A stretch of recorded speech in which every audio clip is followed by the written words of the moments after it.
দক্ষিণ চব্বিশ পরগনার ক্যানিংয়ে বহুদিনের বিতর্কিত একটি ঘটনাকে কেন্দ্র করে ফের চর্চা শুরু হয়েছে। রায়বাগিনী হাই স্কুলের পুকুর ভরাট করে তৈরি হওয়া কথিত অবৈধ নির্মাণ অবশেষে গুড়িয়ে দেওয়া হয়েছে। এই ঘটনাকে ঘিরে এলাকায় তৈরি হয়েছে ব্যাপক চাঞ্চল্য।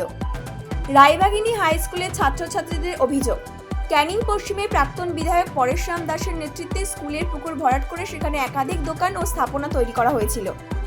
অভিযোগ আরও, এই নির্মাণের সঙ্গে দিঘিরপাড় গ্রাম পঞ্চায়েতের প্রধান শিলাদিত্য রায়, উপপ্রধান বিশ্ব দাস এবং জয়ন্ত ঘড়ুই, আকাশ নন্দী, উদয় নাইয়া, বাবলু নস্কর, সৌভিক হালদার সহ আরও কয়েকজনের নাম উঠে আসছে। তবে এই অভিযোগগুলির বিষয়ে সংশ্লিষ্ট ব্যক্তিদের প্রতিক্রিয়া এখনও পাওয়া যায়নি। রাজ্যের রাজনৈতিক পালাবদলের পর পরিস্থিতির পরিবর্তন ঘটে।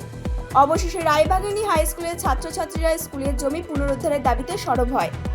এরপরই কথিত অবৈধ নির্মাণ ভেঙে ফেলা হয় বলে দাবি স্থানীয়দের। তবে প্রশ্ন উঠছে, রায়বাগিনী স্কুলে পুকুর ভরাট করে কিভাবে গড়ে উঠেছিল এই অবৈধ নির্মাণ? কে দিয়েছিল এই অবৈধ নির্মাণের অনুমতি? প্রশাসনের নজর এতদিন কোথায় ছিল? কার অঙ্গুলি হেলুলিতে এই ধরনের নির্মাণ এতদিন পর কেনই বা ভেঙে ফেলা হলো সেই অবৈধ নির্মাণ? একেবারে এই প্রশ্ন ঘোরাফেরা করছে ক্যানিং জুড়ে। তবে এই ঘটনাকে কেন্দ্র করে কি বলছে রায়বাগিনী হাই স্কুলের প্রাক্তন ছাত্র কর্ণেল নস্কর? তার বক্তব্যে কি উঠে আসতে পারে অজানা কোনো রহস্য? দেখতে থাকুন বাংলা নিউজ।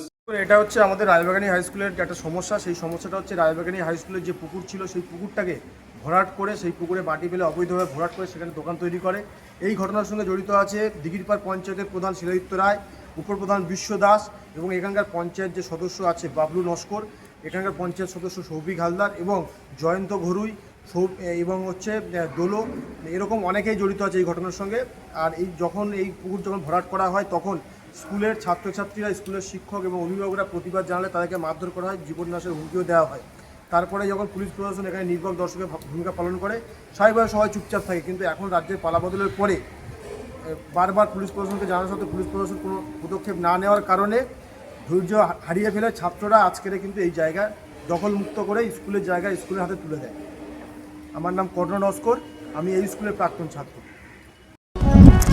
সত্যের সন্ধানে মানুষের পাশে, দেশ বিদেশ, রাজ্য থেকে গ্রাম বাংলা, প্রতিটি খবর সবার আগে, নিরপেক্ষ, নির্ভীক এবং বিশ্বাসযোগ্য সংবাদ পরিবেশনে আপনাদের পাশে বাংলা নিউজ 16, মানুষের সাথে, মানুষের পাশে।